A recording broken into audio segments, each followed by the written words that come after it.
Paul. Awesome. So Jackson is going to be spending some time with us today. Jackson, I'm going to hand over to you so that you can introduce yourself and take us on this journey. Thank you so much. Thanks so much, Laura. This is great. I'm super excited to be here. Good to see some familiar faces, and I definitely feel like I'm standing on the shoulders of giants here because I know how much value the Profit First community, all of the tools, the frameworks have provided to our business. So it feels really good to be able to give back and not only help you in your own wealth journey, but also give you more tools to be able to support your clients. Because I've kind of found over the course of the last kind of 15 years of being involved in the wealth and business strategy space, we're all in this for financial freedom, but financial freedom just isn't spoken about enough. And a lot of us, our clients, are chasing vanity metrics and aren't necessarily pushing the needle forwards to create true financial freedom for ourselves and our families. So I'm super excited to be sharing this with you guys. So as I kind of get this started, I've been working on this kind of framework for over the last decade, and it's something that I've been optimizing and iterating.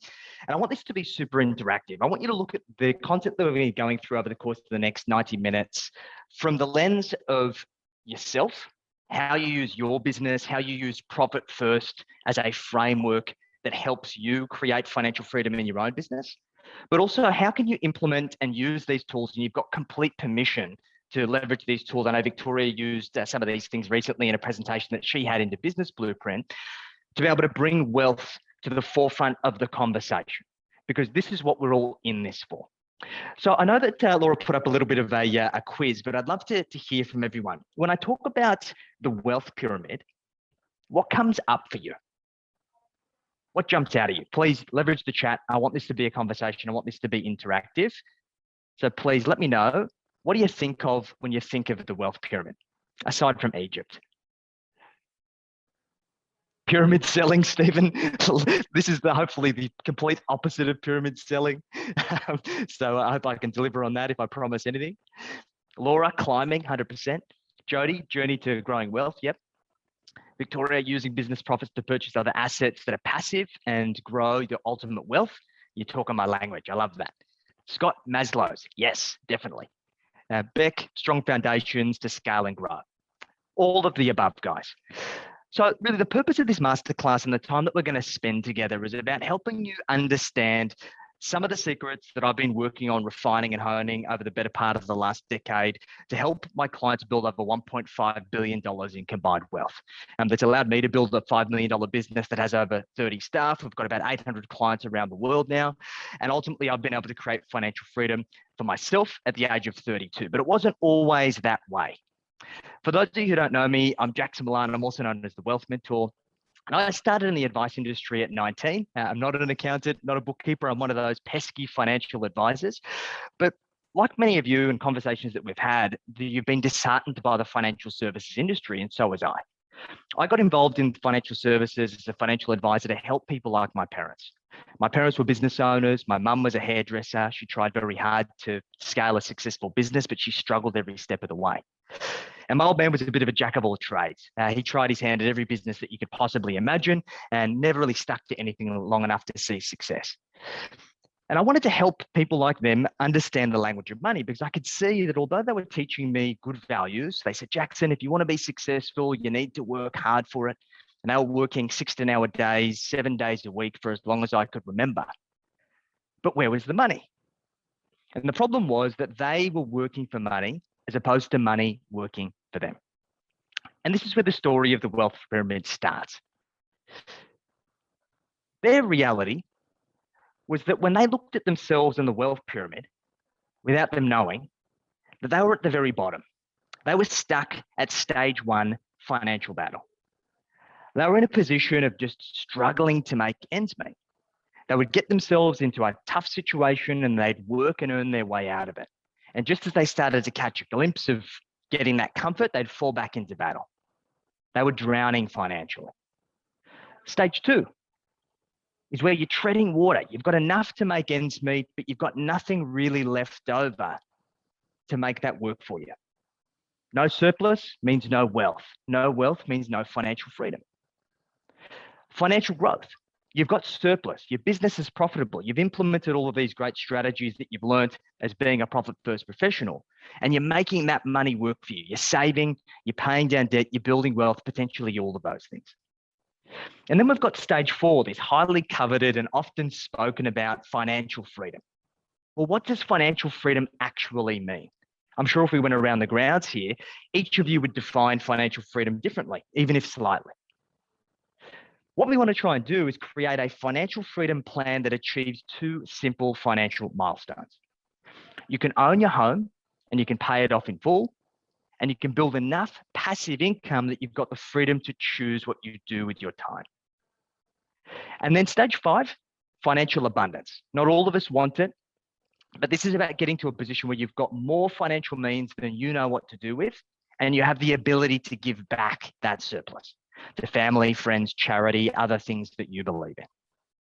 And it was through discovering and mapping out this wealth pyramid and going back and looking at the histories of my parents, their parents before them, and a very long family history of struggling with finances to get ahead, that I was able to identify the patterns and behaviors that resulted in the outcomes, and I was able to reprogram them. And using this, I developed a really simple framework that we call the wealth mastery machine. The reason why we call this a wealth mastery machine, guys, is because what is a machine?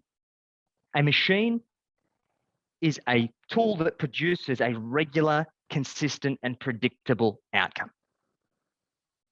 But when you think about your own finances or the finances of your clients, can you call that a machine in its current state? Or is it more subjective, knee-jerk, emotional, after the fact, if you've got a spare moment, only when you feel like it? Because that's how I run my finances for a very long time until I developed this system. Because typically there are 3 problems. There's 3 fundamental issues that get in the way of everyone, you, me, and everyone else scaling this wealth pyramid. The first one is that you do not have a plan. You're not clear on what financial freedom really means. It's more of a dream than a goal. Secondly, you don't have the cash. You know you should be buying more property. You know you should be acquiring other businesses. You know you should be investing in the share market, but you just don't have the cash available to pursue those opportunities in the magnitude required to get you to your goals. And that's often fueled by the no consistency.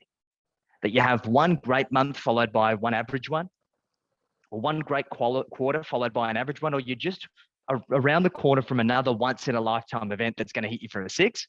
Like, how many once in a lifetime events have you and your business survived to date? And for that reason, you're gun shy. And you're not following the plan or allocating the cash as you should. Now, we're in a safe space of our peers. I want you guys to share openly and honestly. Out of those 3 things, the no plan, the no cash, the no consistency, through the lens of either yourself or the lens of the majority of your clients, what do you think is getting in the way of them scaling this wealth pyramid and creating financial freedom? Please share in the chat. No plan, Stephen? Yep. Nadia, no plan? Yep. Seems like a lot of no plans. No consistency, 100%. All 3 for Kim? Yep. Cool. All 3 for Ian? All right. So what we're going to go through today, guys, in this mastermind session is that we're going to take you through a really simple 3-step iterative process. This operates very similar to the way that you would engage your clients in profit first. It's an iterative process. We never get it right the first time around, right? It's about creating the plan, implementing it, reviewing it, optimizing it, that allows us to improve and amplify the results. And your wealth is no different. And the wealth of your clients is no different. Firstly, we're going to define. We're going to get crystal clear on what financial freedom means, and more importantly, why we're chasing it in the first place. Next, we're going to create. We're going to use Profit First and a version of Profit First in the household that's going to allow us to sustain our surplus and then systematically create wealth through destroying debts and automating our investments. And then we're going to manage it. We're going to review it, nurture it, optimize it so it can continue to build and grow. So what part of this are you guys most excited about? What do you think is going to add the most value to you and to your clients?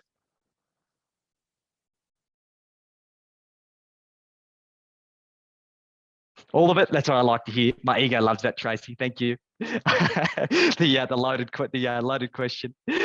Awesome. Cool. So let's go through this, guys. So let's get stuck in. Now, who here believes that they have a positive relationship with money personally? Like, I think it's probably safe to say that all of you have a positive relationship with money in your business if you're using profit first. But what about in your household? Do you and money get along? Neutral, some yeses most of the time, some no's, getting there. Cool. I know for myself, money never came naturally to me, which might be a little bit of a surprise. And when I discovered how to make adult money to make up for all of the things that I lost as a kid that I didn't get access to, money was easy come, easy go. As fast as I would make it, it would slip through my fingers and it would disappear. Yeah, exactly right, Beck. That adult money. You know what I'm talking about.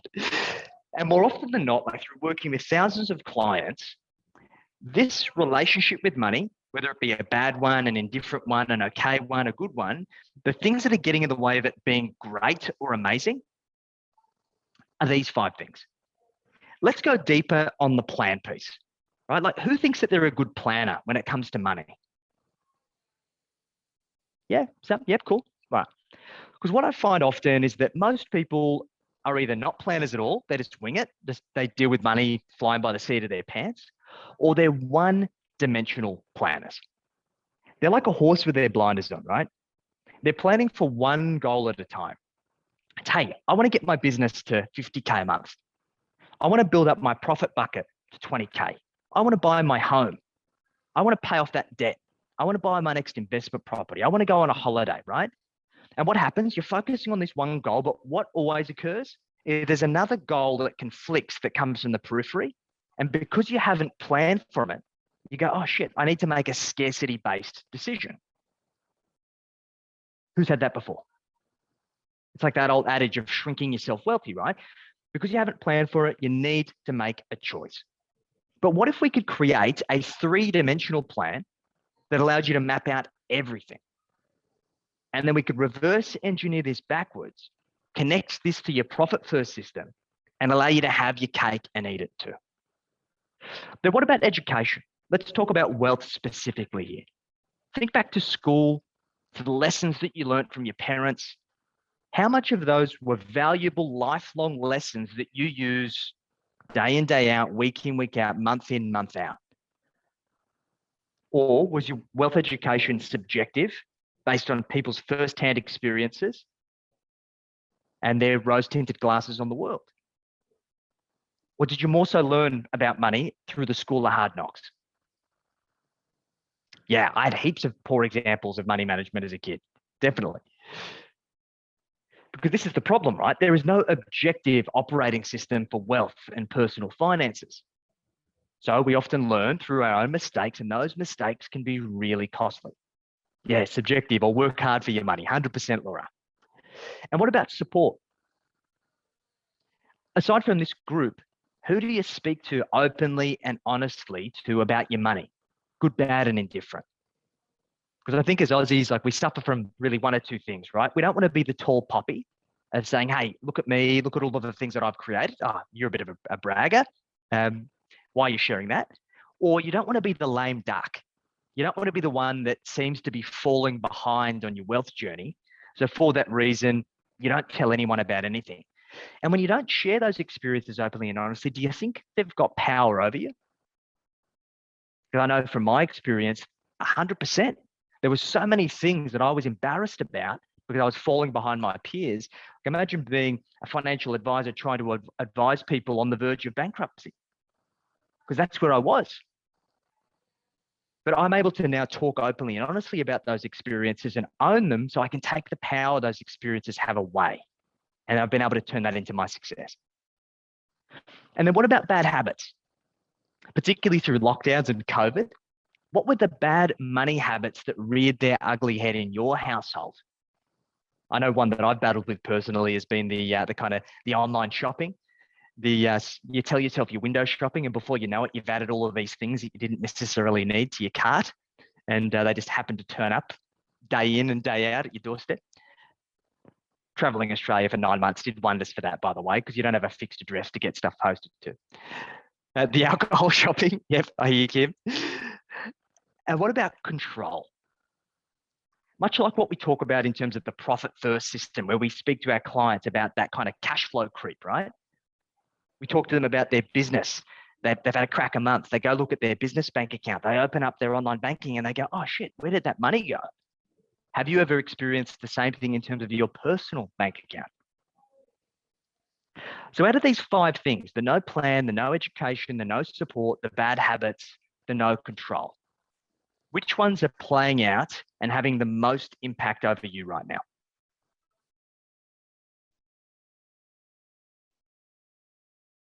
And Ian, yep, the created good habits in lockdown. Yeah, you can't go to the pub. Much cheaper, right?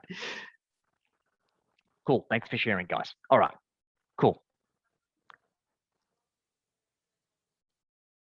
No worries. Whatever these money traps that you're facing, we're going to work through over the course of the next 90 minutes to start shifting them, start changing them. And I'm also going to give you repeatable frameworks that you can continue to use to move these forward. What I also advocate, guys, is set some time aside after this presentation with your significant other and redo these exercises. Cool? Because if we can get you both on the same page, talking about these things, heading in the same direction, it's going to help you magnify and leverage your results. Cool? So let's talk about mapping what got us here. What significant other? Well, that's all right, Caroline. Maybe that's something we can fix. So let's talk about meeting with the mirror then. Maybe that's a good thing. Maybe that's a blessing, Kim. So let's talk about what got you here. Now, as entrepreneurs, we're so focused on looking forwards. Like, who's been guilty of working really hard towards a goal, achieving it, and not even kind of stopping to smell the roses? And you've got like a family member or a friend or maybe someone in the group that goes, hey, slow down for a sec. Like, you see that thing that you achieved? That was awesome. And you're like, nah, yeah, that's cool. What's the next thing? Right? And the problem here, all of the bloody time, yes, preaching to the choir here. Because the problem is, guys, that we're so focused on looking forwards that we never take enough time to actually reflect and work out what got us where we. And it was famously said by Winston Churchill that those who fail to learn from history are bound to repeat it. And is it any surprise that the same vicious cycles and outcomes and realities in your financial situation continue to rinse and repeat themselves in your household? I know it happened to me for years. And it all comes down to the fact that we have not paid homage to where we've come from. So what I worked out, guys, is that there were basically 5 key stages that we develop what we refer to as money memories. These are defining money moments that create synapses and pathways that often result in the same financial realities presenting themselves over and over again. And with your permission, we're going to go through a little bit of a masterminding session here, where we're going to share openly and honestly about these experiences and these memories, so we can start removing the power they have over us and reprogramming them so they can make them work for us. Cool? So I'm going to read you through these money memory stages. And what I want you to do is I want you to try and visualize the first money memory that comes to mind for you at that stage. What I want you to do is, to the best of your ability, I want you to distill and explain that experience or visualization into the chat. Don't be embarrassed about sharing. This is a safe space, open and honest. Cool? So the first one I call school year. This is your first significant money memory. It often happens between the ages of 4 and 18. It's something that you experienced, something that you observed. Now, for me, I was about 10 years old. I remember coming home from school, and on the kitchen table, there was a pile of unopened bills. Now, at 10 years old, I didn't quite understand what bills were, but I knew it was wrong. So I asked my mum, I said, Mum, why haven't you opened those letters? And she quickly responded, Jackson, I already know what's inside. There's no reason to open them. That was a profound money memory for me. So what's that school year money memory for you? Thomas, Dolomites. Yes, I remember that. I'd be interested to know if you're still a CBA client as a result of Dolomites. Jody couldn't afford to buy lunch, so always had to have lunch from home. Other kids could buy lunch every day. Yeah, I remember the brown paper bags with the coins taped to the front. Yeah, we could never afford that either. Thanks for sharing. Kim, all my friends got pocket money and I didn't. Sharon, dad handling mum his envelope pay and there would never be enough. Beck, school me, recall my mother penny pinching bank statements in the red, overdrafts, supermarket checkouts where food got sent back to shelves as there wasn't enough to pay for it. Wow, that's powerful. Thanks for sharing. Stealing P&C money to buy cigarettes. Oh, naughty, naughty Neil. Tracy, parents always struggle with money, no tuck shop or pocket money until I started working. Yeah, still use the same bank account. Wow. Stephen, doing chores to get pocket money for buying vinyl records. Beautiful. Exchanging 10 cents for a stamp on my bank card. Wow. Getting a job at 12. Homemade clothes. Thanks for sharing, guys. These are some powerful memories.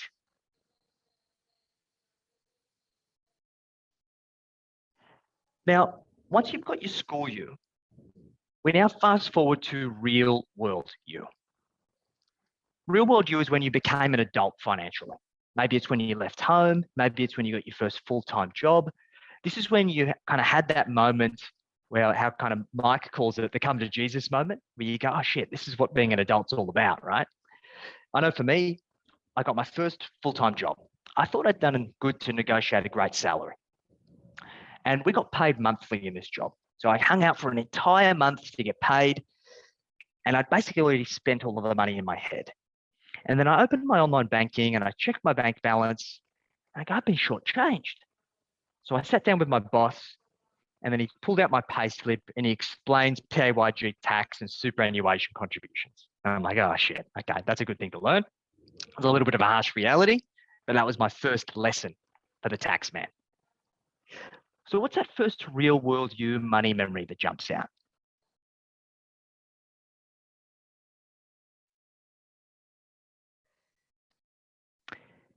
Caroline, being on the dole, got $32 a week.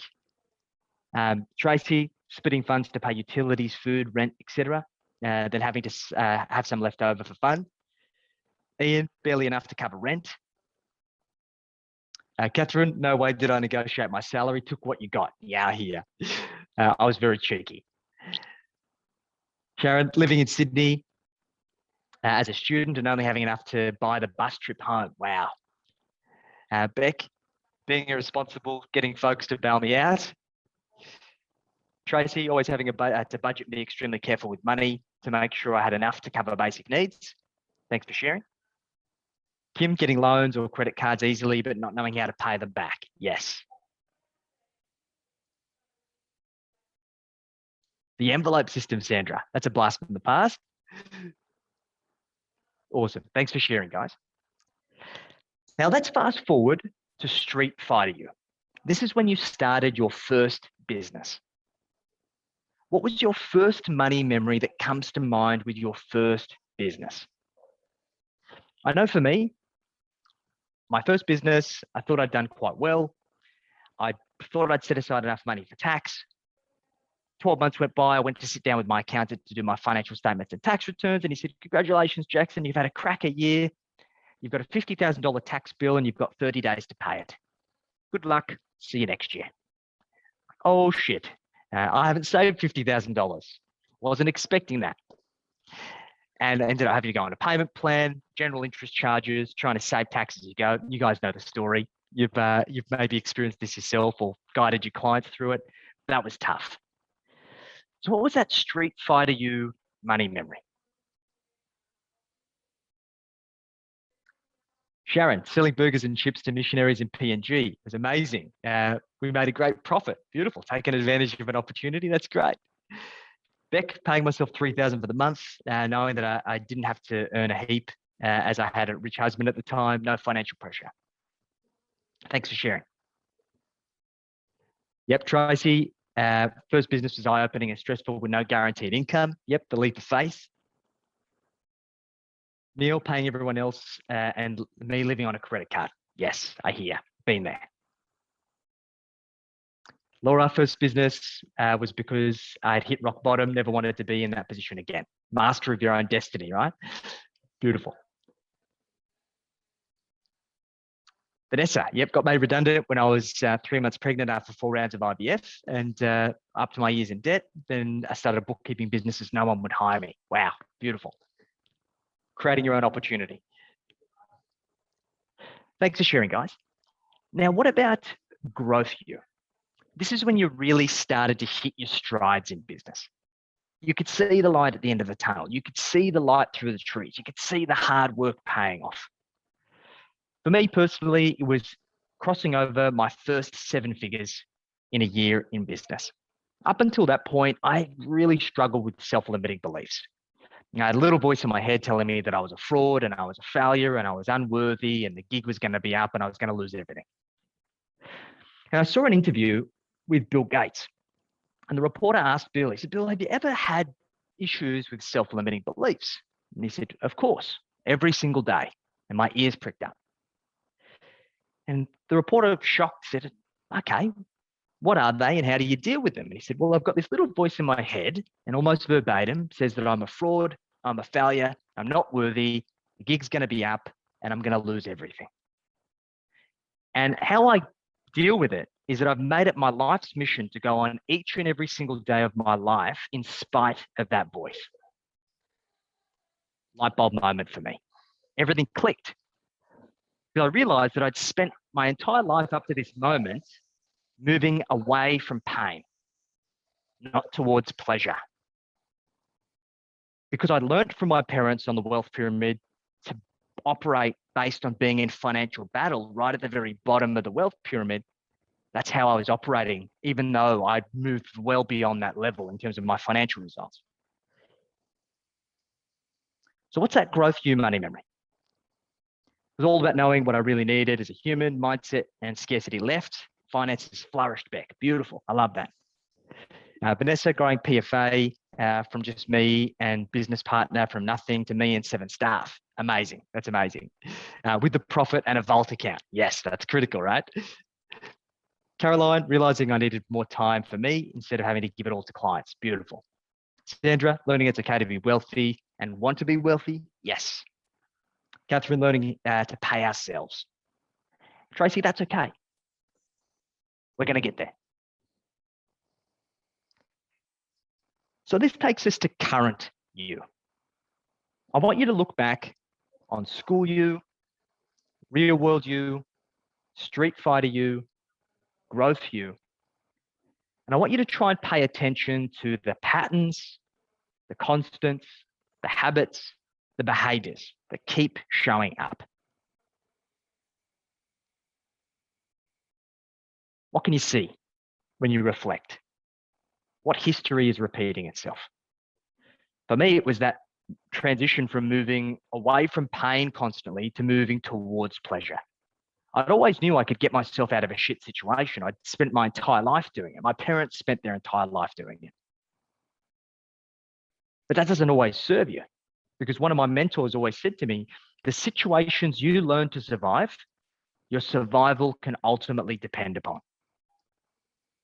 Because your brain has worked out that it can get itself out of a certain situation, it puts itself back into that situation because it knows how to get out of it again. So when I made that shift from moving away from pain to towards pleasure, everything became a whole lot easier.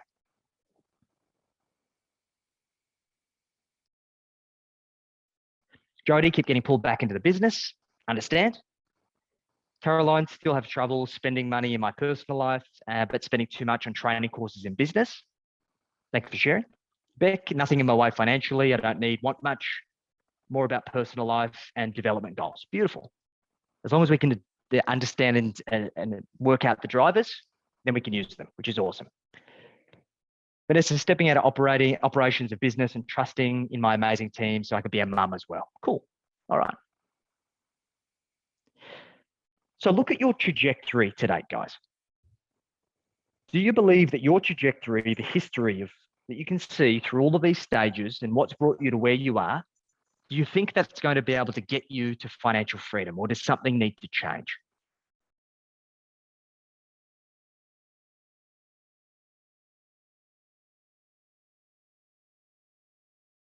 Okay.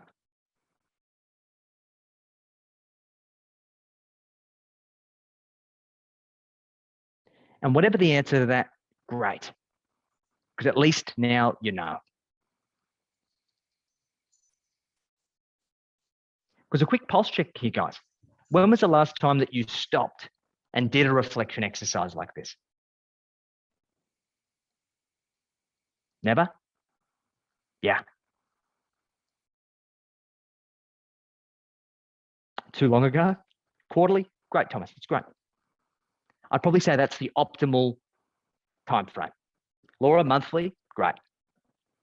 If you can do something like this at least quarterly, then you can start shifting and changing the outcomes. So what have you learned about yourself from just spending 10 minutes on this?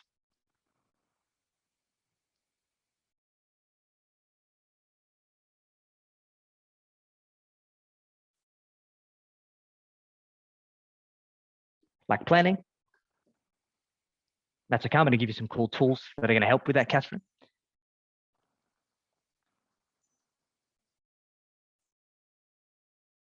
And that's okay, Scott.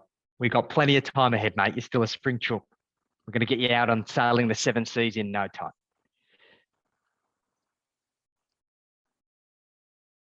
Cool. Beautiful. Awesome. All right, great.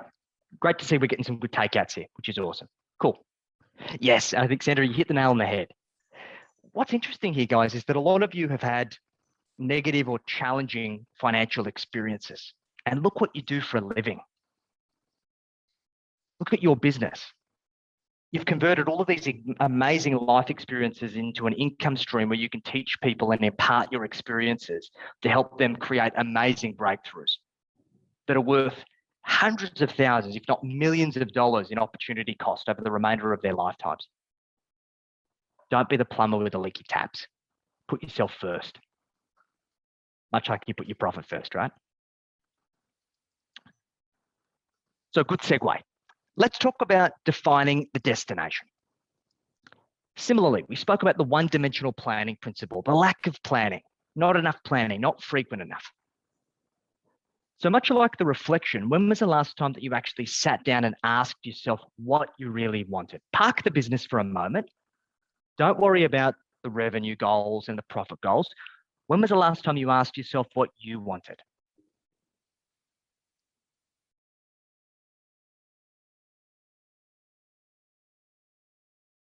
Six months ago? Cool.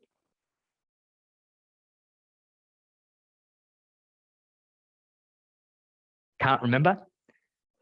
Every month? A few days ago for November. Awesome, Scott. Cool. So if we want to scale our business, we need to understand and be reminded that our business is a vehicle. Profit is a vehicle.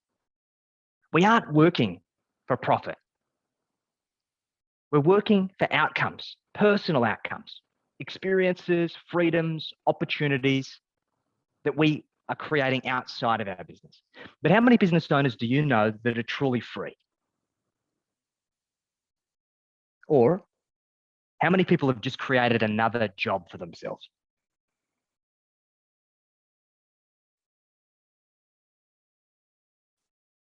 Yeah, very few are free. And the fundamental issue around why they've just created another job for themselves is because their business has become the destination again. It's not a destination, it's a vehicle. So we need to redefine the destination. Now, guys, if you give me permission, I'm going to take you to a little bit of a mindset exercise. Now, just out of interest, who has done some sort of mindset or inner work training in the past? Just let me know in the chat. Yeah, a lot of you. Cool, beautiful, great, awesome. So one of my first mindset mentors always said to me, Jackson, the mind is like a parachute. It only works if it's open. So I'm going to take you through a little bit of an exercise here to get you clearer on what you're working towards. I want you to trust the process. Now, if you haven't done much of this stuff before, you might have that little voice in your head that pops up again that basically says, hey, this is silly. This is a waste of my time. It's not worth doing. And this is just a defense mechanism. I want you to push on in spite of that. And I just want you to approach this with an open mind. So if you're happy to commit to that, I just want you to chuck open into the chat. Awesome. Beautiful. Fantastic. Great. Hit me. Yes. Awesome. We're going to do it. So guys, what I'd love you to do is I want you to sit comfortably with your feet firmly planted on the ground. And for a moment, I just want you to close your eyes and I want you to focus on your breathing. I want you to breathe in through your nose and out through your mouth.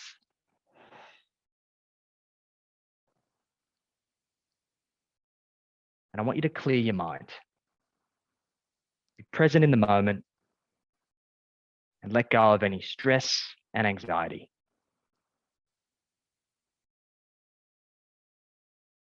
And I want you to visualize standing in front of you, a current version of yourself.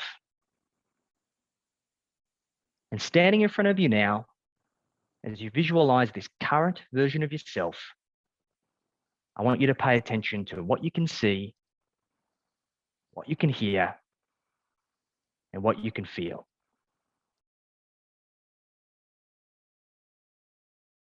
And with this current version of yourself standing in front of you, I want you to ask yourself the following questions. What would you like?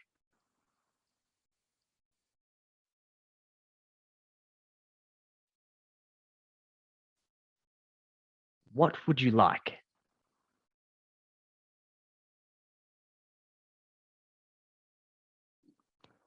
And what will having that do for you?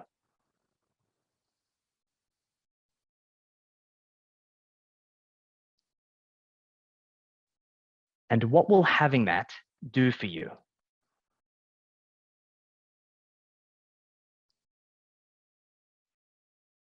When, where, and with whom do you want it?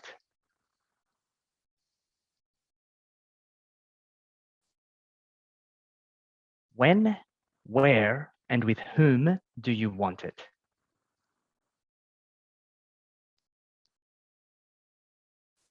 And how will you know once you have it?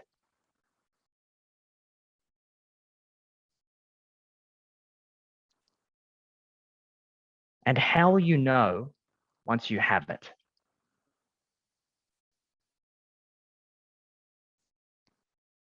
And what might you lose in the process?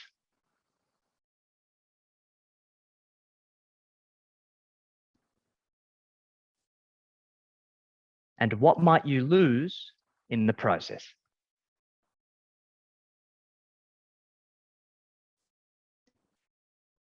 Now, with all of that being considered, what would you like?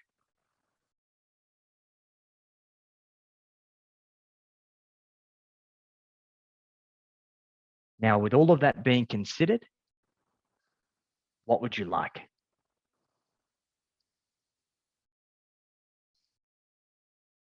And when you're ready, open your eyes. Welcome back. So while this is still fresh, I want you to try and convert what you could see, what you could hear, what you could feel into words. You see, the reason why most of us struggle with goal setting and planning is the conversion of our feelings and emotions into words. And this comes from the fact that our feelings and emotions come from our limbic system in our brain. I'm sure any of you have watched that kind of Starting with Why, that Simon Sinek talk, the super famous one. Started to become a little bit of a cliche, but it's still super good. It's because our feelings and emotions come from our limbic system, but our words and our strategic thinking comes from our neocortex. And these two parts of our brain don't communicate very well to each other. It's like if you've ever had that gut feeling, you're like, I don't really know how to explain it, but it just doesn't feel right. That's that in action. But you can program this. So what I want you to do is I want you to take a couple of moments and I just want you to try and distill to the best of your ability what you could see, what you could hear, what you could feel, what you would like into the chat. So what would you like?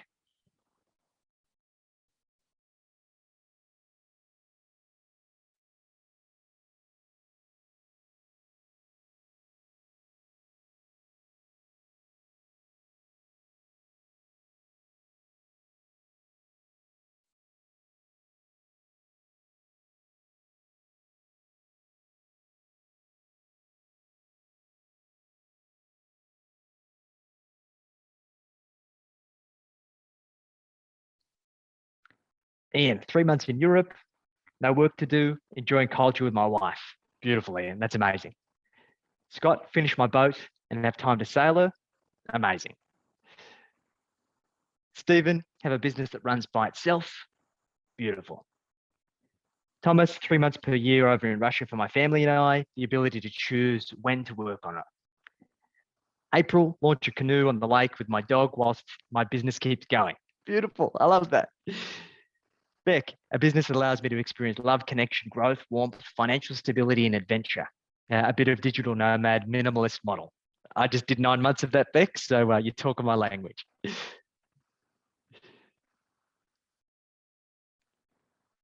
What else have we got, guys? Marcus, more time with the grandkids. Beautiful.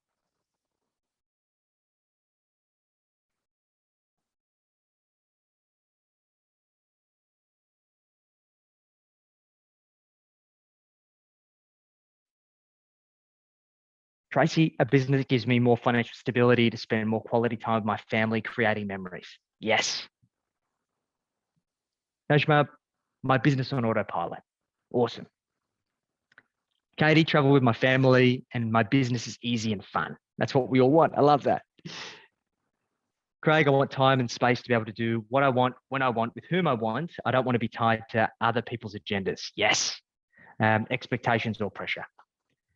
Victoria, time to write, the choice to be in the business when I choose, and more time at K Gary. I'm not sure what that is, but it sounds fantastic. Caroline, restart my art practice. Beautiful. Freight. Okay. Good to know. I need to get to Fraser Island. Leave the dogs at home. Get to Fraser. So, guys, not one of you said money. No one put a profit figure. No one said an income target. No one said a $10 million share or property portfolio. Money is just a vehicle that gets us the outcomes we want. So we spent, what, 5 minutes on this? How beautiful, Beck. Love that. We spent 5 minutes on this. How much more clarity do you now feel you have on what you want as a result of just asking yourself these simple questions and giving yourself the space and permission to answer them? It's simple, right? Who would have thought? 6 simple questions and 5 to 10 minutes of space, leaving yourself with your own thoughts. And the amount of clarity we can get can be like night and day. Pretty cool, right? But that's not going to get us that 3-dimensional plan that I promised. So here lies one of the best pieces of intellectual property that I've ever created, and we call it the annual roadmap. Now, guys, how far in advance do you normally set your goals? Is it 1 year, 3 years, 5 years, 10 years? Is it more? Is it less? 10 years for Vanessa? Great. COVID, 3 days. Yeah, it feels a bit like that at the moment, Beck. I completely understand. A mix, all the above. Depends on the size of the goal, what's involved. Yep. Now, guys, what if I said to you that we were going to plan 20 years in the future? What comes up for you? How do you feel about that? I hope you won't be dead, Mark. I hope you're around for a long time to come. Holy moly. There's a lot of, this is a bit grim. Us financial folks, we just go to the darkest places, don't we? So here's the thing, guys. For a really long time, I really struggled with deferring gratification. I've discovered as an adult that I have ADHD. I have hyperfixation on things. When I set my mind to something, I want it yesterday with not a second thought. And my parents tried really hard to teach me how to defer gratification, as most good parents do. They tell you, hey, put money away for a rainy day, save 20% of everything that you earn, make smart decisions. Great principles I could never apply. And I spent the vast majority of my adult life spending all of the money that I'd made and never have anything to show for it. And when I got to kind of like my mid-20s, I started asking myself, why am I like this? And I went out in search and I found an experiment called the marshmallow experiment. Who's heard of it? Okay. So the marshmallow experiment was a study that was done by Stanford University to work out, are they born with the ability to defer gratification, or is it something that is learned? So they took 4 and 5-year-old kids and they put them in a room and they gave them a marshmallow. And they said, hey, you can eat the marshmallow if you want, but I'm going to leave the room. And if I come back and you haven't eaten the marshmallow, I'm going to give you a second marshmallow. They didn't tell the kids for how long, but it was for 15 minutes. Now, if you've got 4 and 5-year-old kids, like just kind of think about what they would do if you left them with a marshmallow for any period of time. But they left them for 15 minutes. And what they were able to work out is that the 2 out of 3 kids would eat the marshmallow. Some at 1 minute, some at 5 minutes, some at 14 minutes and 50 seconds. But 2 out of 3 would eat the marshmallow. And 1 out of 3 would visualize the value of waiting, would endure the pain of having to endure that time in order to double their yield. Now, which kid are you? Are you the 2 out of 3 or are you the 1 out of 3? I'm the 2 out of 3 all day. I would have eaten the marshmallow before the person stopped talking. Yeah, try and do it with your kids. Try and film it, Vanessa. I'm sure it'll be super funny. Yeah, 2 out of 3. But here lies the problem. This is employee thinking. I shrink myself wealthy. I don't enjoy the opportunities that are available in order for me to enjoy more opportunity in the future. That's that kind of Dave Ramsey, shrink yourself wealthy bullshit. You're entrepreneurs. You write the rules. So who says that you can't have half a marshmallow now and still get 2 in 15 minutes? Or who says that you can't increase the yield to 4 at the end? You've got the ability to choose. This all comes down to having the right plan. So I developed this resource called the Annual Roadmap. The aim of the game here, guys, is for us to map out everything we want to an extreme level, in this case, 20 years. And then as a result, we reverse engineer it backwards and we define what are the resources we need in order to allow us to have our cake and eat it too. So what we're going to do here, guys, is we're going to actually do this together. We're going to spend 10 minutes on this exercise. We're going to start with the lifestyle side. So to define, a lifestyle goal is a goal that adds quality to your life. It is holidays, it's experiences, it's free time, it's hobbies. It's anything that is going to add quality to your life. I'm going to put 5 minutes on the clock. I'll let you guys know when we're halfway. So you should be at 10 years by that point. And then we're going to flip over to the next side. Try and think big. 5 minutes on the clock. Get stuck into your lifestyle. So I just draw this out in front of you guys and then start at 1 year. And your mission, if you choose to accept it, is to get at least one goal in every box. Let's get stuck in.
I love that, Vanessa. That's fantastic. If they last the 15 minutes, I'll be very impressed. So, guys, we're about halfway. So, you should be at about 10 years for lifestyle. This is where people start to hit a bit of friction. It's like, oh, I don't know what I want beyond that point. So, just think about the goals that you've already stated for lifestyle. Do you want to amplify them? So, hey, if you've put 10 grand a year for holidays, do you want to push that to 20? Do you want to drop down to 2 days a week? Do you want to be able to spend $400 on PT a month? Whatever it is, just try and think about what are the goals that you want to improve, amplify, that are going to continue to add quality to your life and the experiences that you can share with your loved ones. I'll let you guys know when we've got about 60 seconds to go. Keep up the good work.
All right, about a minute to go on the lifestyle side. Once you're done, I'd love you to share what's the lifestyle goal that excites you the most. I know for me, from when I started doing this exercise, buying my acreage was one of my biggest goals. I had that as my 10-year goal. And every time I redid this exercise, I was able to bring it further and further forward because I just increased the means that I needed to get there faster. And for some of you who've been following the journey, we moved into our farm 3 weeks ago. So we've been able to bring a 10-year goal forwards and we achieved it in record time, which is, it feels really good to make that happen. Stephen, traveling the world, beautiful. It's got 42-foot catamaran for world cruising. That sounds amazing, mate. You got to take us for a spin. Just drop by the harbour here, okay? Just don't jump out into the water because the crocodiles might get you. Catherine, traveling around Australia. Catherine, make sure that you do it wherever it is. Try and bring it forward. We spent 9 months traveling around Australia. It was amazing. So highly recommend it. Buy a house on Lake Macquarie. House purchase, beautiful. Traveling. Yeah, Profit Con next year on Scott's boat. I think that sounds like a great idea. Awesome, guys. Fantastic. All right, so now we're going to go to the financial side. The financial side is about getting clear on the quantitative goals that supports the lifestyle that you want. Because let's face it, right? Lifestyle needs to have the financial means to give us the freedom and opportunity to allow us to buy back our time to do the things that we want to do with that time, right? So I want you to start at 1 year. I'm going to give you guys 5 minutes and I want you to work your way up the financial goals. It's the house that you want to live in, when you want to be debt free, the income target that you want to achieve, the passive income you want, when you want to be completely financially free, the property portfolio you want to accumulate. I'm going to put 5 minutes on the clock. I'll let you guys know when we're about halfway. Get stuck in.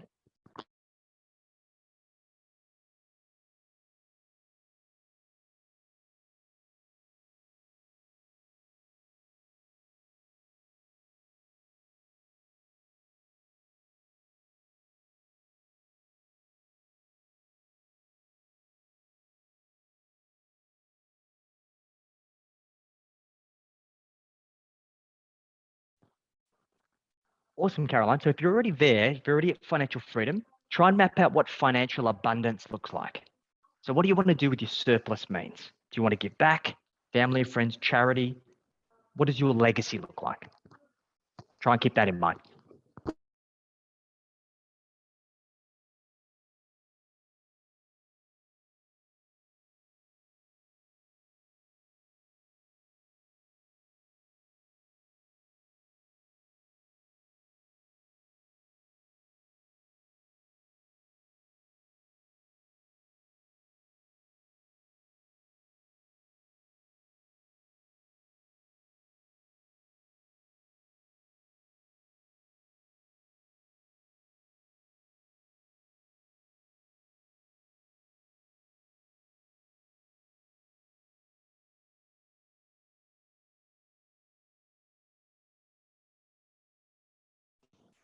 Awesome, Laura. I love that.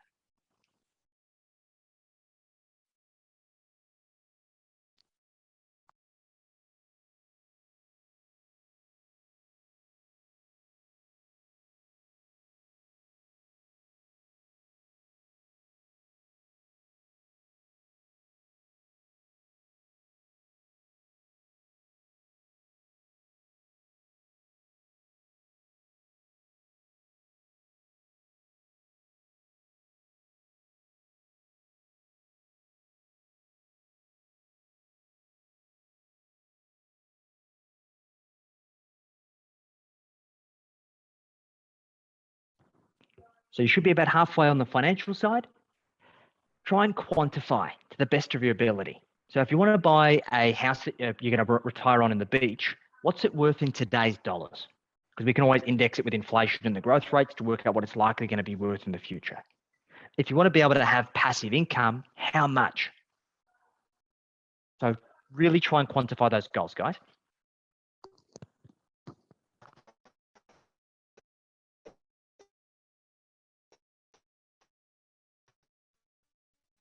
Hacking into what I wrote down, mate.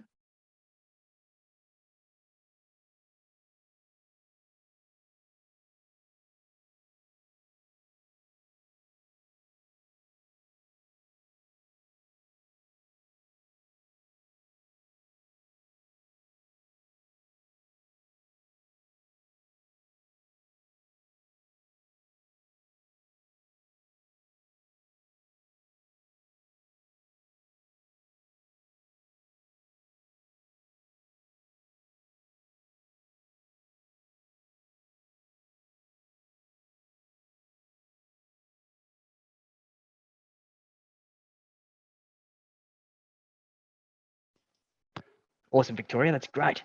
Super clear.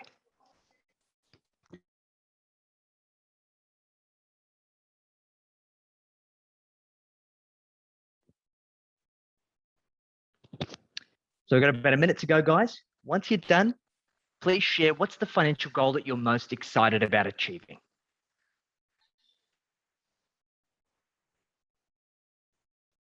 And Beck, that's completely okay. Let me give you some insight. When I first designed this exercise, I knew I needed it so I didn't kind of keep floating through life by the seat of my pants. I stared at this exercise for a couple of hours and I couldn't get past the 1 year. But what I went away and did is I set a habit, a recurring time to go through the reflections exercise, to go through the what are you working towards exercise, and to redo this each and every single quarter. And what I found is that every time I did it, I would get more clear on the goals that were there. They would shift and change. I'd add new things, some things would get taken away. But each and every single time I got better at doing this exercise. Because if you want to get good at something, you can't just do it once. And particularly when we go through significant life event changes, whether it be getting into a business, exiting a business, getting into a relationship, exiting a relationship, all of these things have significant impacts to this exercise. Yeah, you've probably had a few of these things this year, right? I'm sure people can relate. So it's okay. What you've done is you've identified a gap. Now what you need to be doing is working on the skills to bridge it. And I assure you, if you continue to redo this exercise, this is going to get easier and easier. Awesome, guys. Thanks for sharing. So are you surprised that we've spent 10 minutes and you've been able to map out this much in terms of your lifestyle and financial goals? Because some of you were pretty shit scared when we first did this, right? When I first said 20 years, wow, 20 years. I can't even imagine 20 years. I don't even know what I want in a year, let alone 20. So imagine if, exactly what I said to Beck, you did this once a quarter. You align this with your business planning. If you've got a significant other, do this together. And with that in mind, I want you to go and set aside the time. I want you to pull out your phone, your calendar, whatever your source of truth is.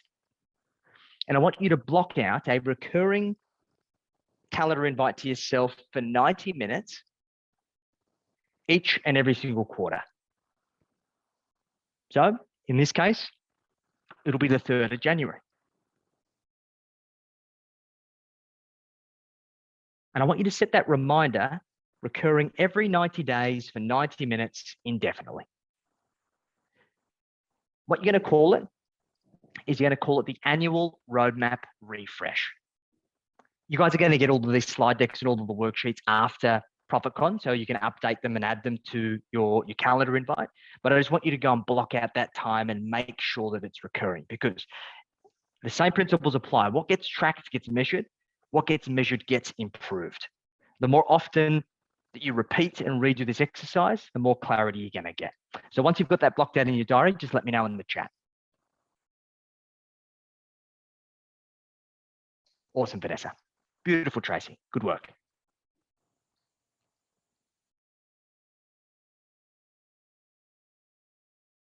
Awesome, Katie. Great, Nadia. Awesome, Najma. Great. Beautiful, guys. Fantastic. Amazing. Great to hear that, Beck. Good call. So we're getting on the home straight here, guys. And now we get to the $1 million question, often the multi-million-dollar question. And I get this all of the time. How much do you need to actually achieve financial freedom?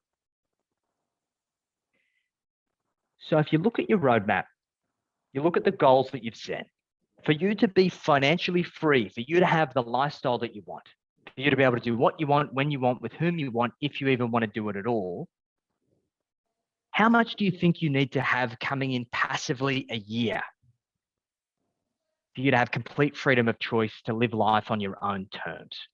I want you to come up with an annual figure. Is it 100 grand a year? Is it 200 grand a year? Is it more? Is it less? 200, Scott? Yep, cool. 230 combined with hubby? Cool. 150? Awesome. 250? 500? 150? Cool.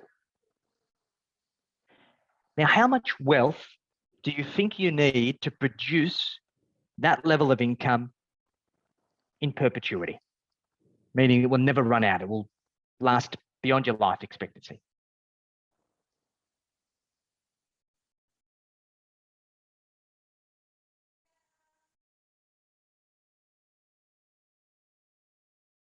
Cool. Here's a formula. This is the back of the envelope, the simplest way for you to calculate this. It is F3 divided by 5 times by 100 equals net wealth. So the F3 is the financial freedom figure, is the annual income that you need, divided by 5 times by 100 equals net wealth. So if it's 200,000 a year, you should end up with $4 million of net wealth. So once you've checked that, just drop the number into the chat, and also let me know how you feel about that net wealth target. Do you think it's achievable? Are you on track? Does it seem a bit impossible right now? How do you feel about it? Daunting? 5 mil, achievable and on track? Beautiful. There you go. It's always easier when I do this to financial folks. You guys know what you're talking about. Beautiful. Cool. Achievable and on track. Beautiful. Awesome. What if we get there faster? The fastest way for us to scale this wealth pyramid is to understand the 3 levers. The reality is there are really only 3 ways that you can influence your financial trajectory from where you are to where you ultimately want to go. Lever number 1 is how much can you contribute? Out of the profit that you've got, the money that you take, after the lifestyle that you live, how much of your surplus are you committing to wealth creation? Next, lever 2, how much risk are you prepared to take? Or in other words, what is the return that we're expecting to get as a result of our investment strategy? So if all of your money's sitting in cash, it's probably making diddly squat right now, and after inflation is going backwards. And If you're a bit of a speculator and you've got all your money in the next cryptocurrency, it could be a bazillion %, but you could lose everything, right? So how do we find that happy medium that you're comfortable with that doesn't keep you awake at night? And then lastly, lever 3, how long are you prepared to wait? Vanessa said, is that how much we need in savings, or does that include property? Yes, it includes all of your investment assets. Adam, Shiba Inu, yeah, all of these crazy dog coins that are going on at the moment. Once again, I'm not against cryptocurrency. I do have a small part of my portfolio in it as my speculative play, but I believe it's all part of a well-rounded portfolio, but we can talk about that another time. So out of these 3 levers, which lever do you believe you have the most influence to pull to get you to your goal faster?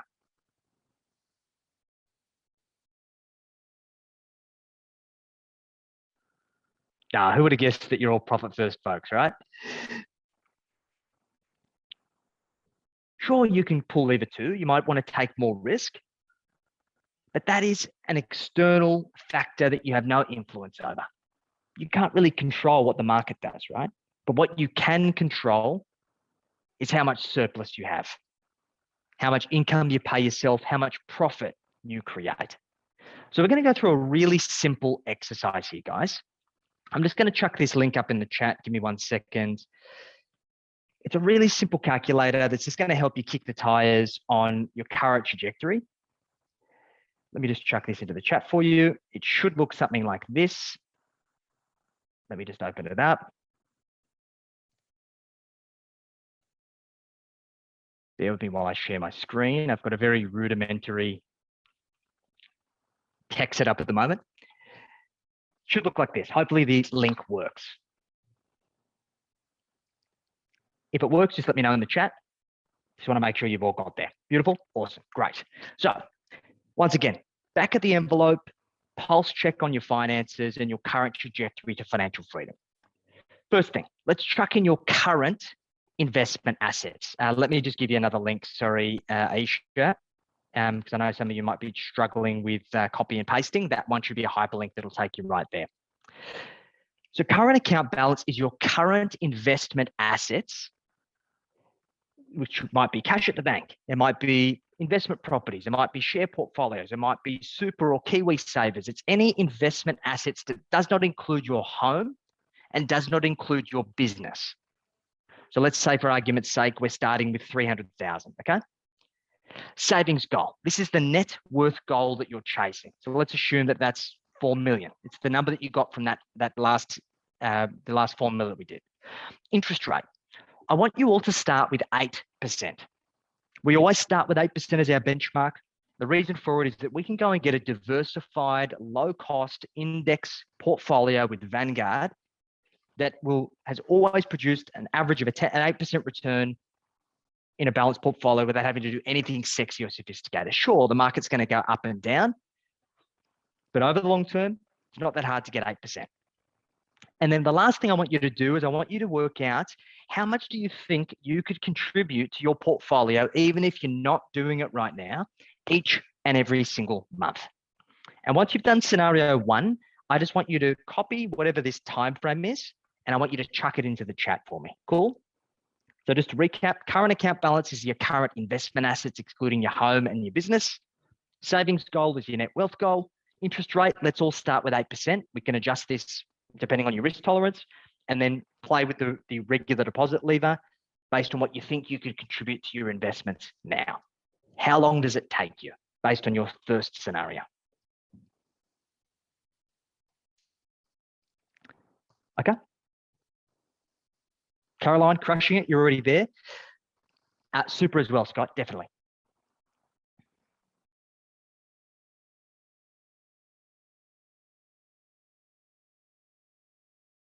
And whatever the number is, all I want you to do is ask yourself, am I happy with that?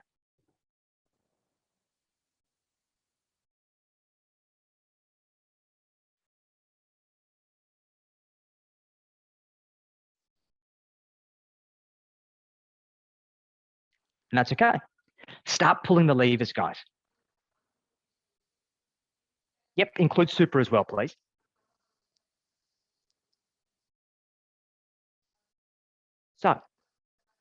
what happens if you go from being a balanced portfolio to having everything in growth assets? Say you put it all in the share market, gets 10%. Well, in this particular scenario, it'd carve off 5 years. Awesome. But as we spoke about, lever one, adjust your regular deposit. I want you to play around with that regular deposit lever until such a time as you are happy with the amount of time that it takes you to create financial freedom. And then I just want you to let me know in the chat, what does the regular deposit need to be for you to achieve financial freedom in the time frame you want?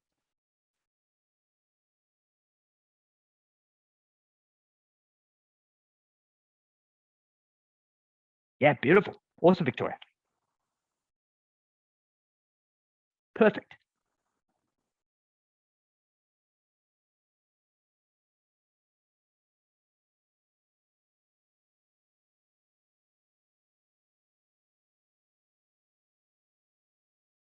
And whatever the number is, it might be a little bit scary. Once you know this number, this is where profit first comes into play. Let's use all of these amazing skills and tools that you've got. For you to have that level of surplus, considering your cost of living and the lifestyle that you want, how much income do you need to pay yourself? To earn that level of income, what profit does your business need to produce? Based on your profit margins, what does top line revenue need to be? And then how do we apply those levers that we had in the last session to help you increase that profit margin based on understanding how do you improve your profitability and cash flow? Then, to do that amount of revenue, how many clients do you need? How many discovery meetings do you need to do? How many leads do you require?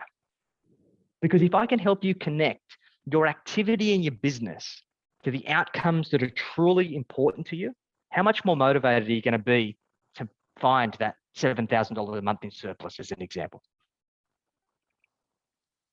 We've got skin in the game. Yeah. Beautiful. Awesome, Victoria.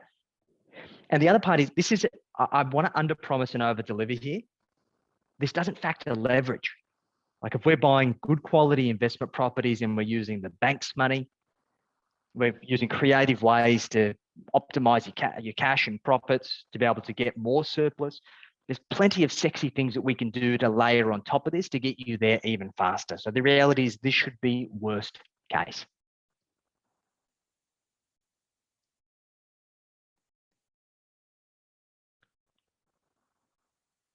So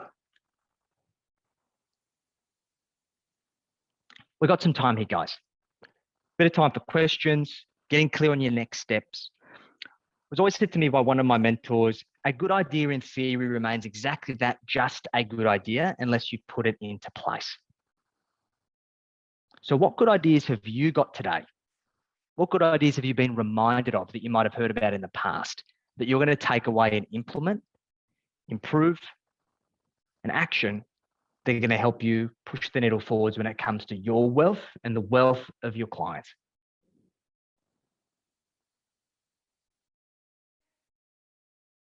What are your next best moves?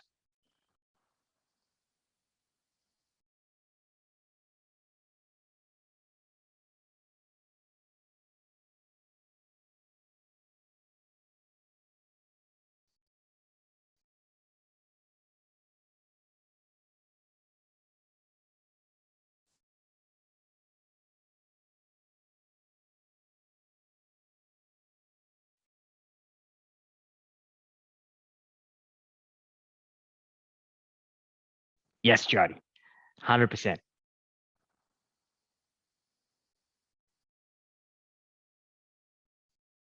Awesome, Mark. Beautiful. Exactly right, Scott. You've got an amazing business, mate. Let's just amplify this beast that you've created. Get it to the level we need to get you on track for buying that yacht. So then you can come pick me up, okay? Just make me that promise. Awesome, Craig. Great to hear that. Got so much value from your content over the years, mate. So glad I could return the favor. Awesome. Cool. Do we have any questions, guys? Is there anything you want me to go deeper on? Any other burning questions? Anything that you're stuck on that I can help you make shifts? There's no such thing as a silly question. I guarantee if you ask it, there's other people that are thinking it.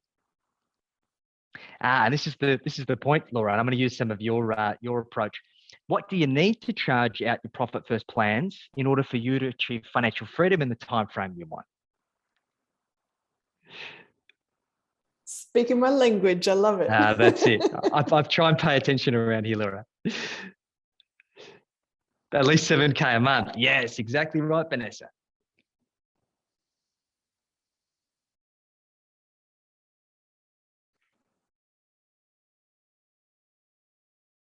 Glad to hear that, Mark. Fantastic. Any questions, guys? Just feel free to take yourself off mute. Let's chat about it. Save you typing away furiously.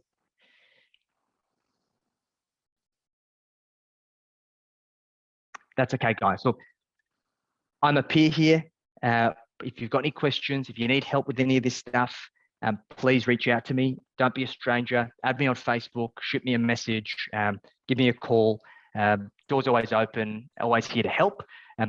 My mission here is to amplify the conversation of wealth, bring it to the table, make us have it more often with everyone and anyone who will listen. Because it is our duty to not only help our clients improve their profitability, but help them systematically turn it into personal wealth. Because the more people we can help create true financial freedom, the more change that we can create in this world. Because there's a lot of issues out there that need to be solved. And we can only do that when we're not stuck doing the 9-to-5 grind, creating jobs for ourselves. And we need true financial freedom to do it. So anything I can do to support, please let me know. Appreciate you giving me the forum, and enjoy the rest of ProfitCon. Thank you. Jackson, I've got a so question much. before you go, if you can. Yeah, please jump in. I spoke to you ages ago at a Business Blueprint conference, and you were talking about an app that you add to your credit card that it rounds your purchases up. And I wrote it down, but I can't find the bit of paper for the life of me. Would you be so kind as to remind me, please? R-A-I-Z. So it's basically a piece of software that you can download the app, connect it to all of your bank accounts, and it will automatically round up all of your transactions. So if you go and buy a coffee for $3.50, it'll round it up to $4 and invest 50 cents in ETFs. Brendan, the reason why I prefer Raise over Spaceship is very heavy on tech, and obviously it's done incredibly well. But my personal philosophy, because you guys all should have a copy of my book now, is really well-rounded, diversified portfolios that are set to get. And as we've seen, history does repeat itself. We've seen the dot-com bubble burst in the early 2000s. I like to make sure that we can diversify so we don't have too much asset class specific risk. So for that reason, Raise has a much more balanced and well thought asset allocation compared to the asset allocation of Spaceship. Yes, Spaceship does have other portfolios that you can be more well diversified. The other factor is fees. When you compare them side by side, Spaceship is more expensive. So make sure you read the PDS, guys. General advice, of course. Awesome. And just on that note, thanks Australia Post. Their books did not arrive in time for us to send it out in the boxes. We've got 2 books for you. One is Jackson's, which is Enjoy the Journey, Creating Wealth and Living the Life You Deserve. And the second is Dale's book. We heard Dale speak earlier. They are coming to you as soon as they arrive. So that's a secondary box that you're going to get from us. So for those of you that didn't get your boxes in time, you're going to end up with 2. Fantastic.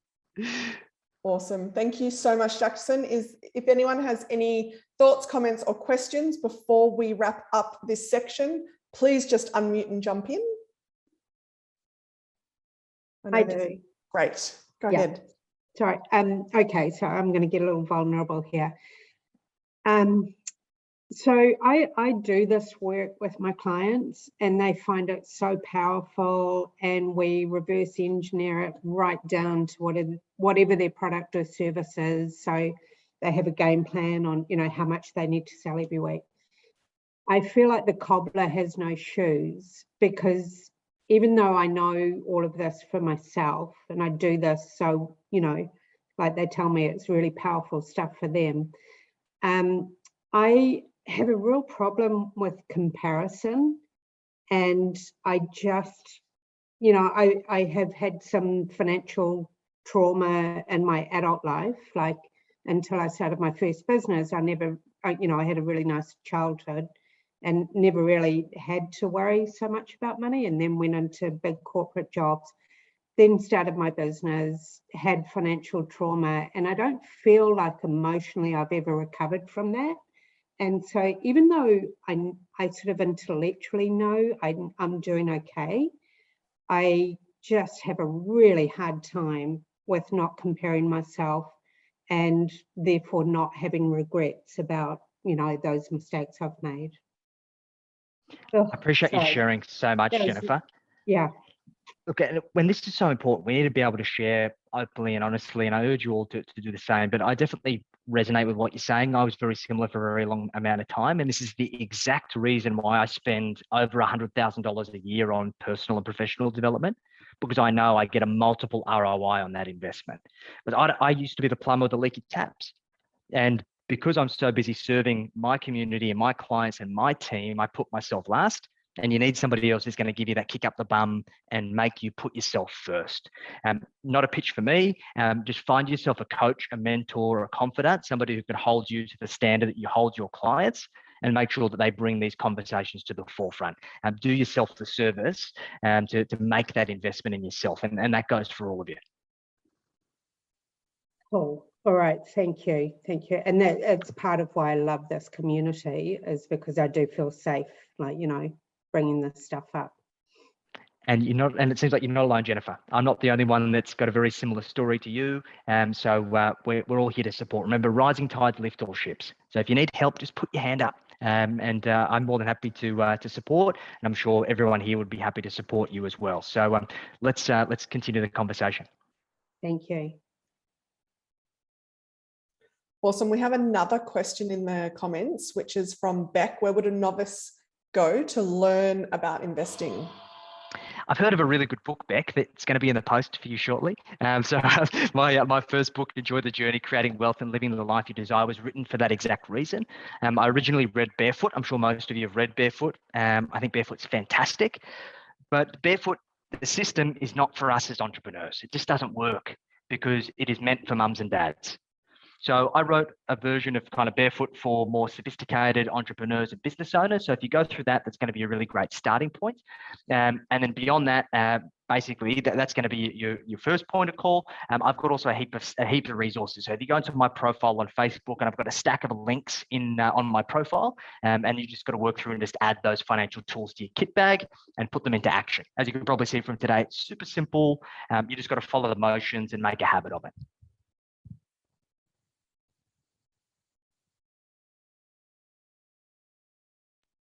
Awesome. And yes, you'll all love the book when you receive it. That will be coming to you. Just another note on that, there's a number of resources in the Profit First University as well that everyone's welcome to look at. And if you are Mastery Level 2, there's additional resources available to you. But yeah, follow Jackson on Facebook, because there is lots of amazing resources that is made available to everyone. And I love how you show up, Jackson, in your true authentic self. It's great. I don't think we have any other questions, but I know that a number of people are very thankful to have you spend the time with us today. And I thank you very much for being here. It's always an absolute pleasure to learn from you. And yeah, you're obviously in the Facebook group as well, being a PFP yourself. So I'm sure Jackson will be more than happy to continue this conversation with us all. Thank you again, Jackson, for your time. So appreciate it. Catch you later, guys. Awesome. Okay, what we are going to do is going to take a 10-minute break, because that was a lot of sitting, I know there's a lot of cogs going around. And then we're going to come back and we're going to just have a debrief, a bit of a debrief together as a group around the different things that we've learned today, highlights for us and that sort of thing. And then we have some prizes and awards to give out to people. So please do hang around. The last part of the event is really important, because we want to acknowledge everyone's an amazing member, but some particularly amazing people this year, and we will be coming back. So thank you very much.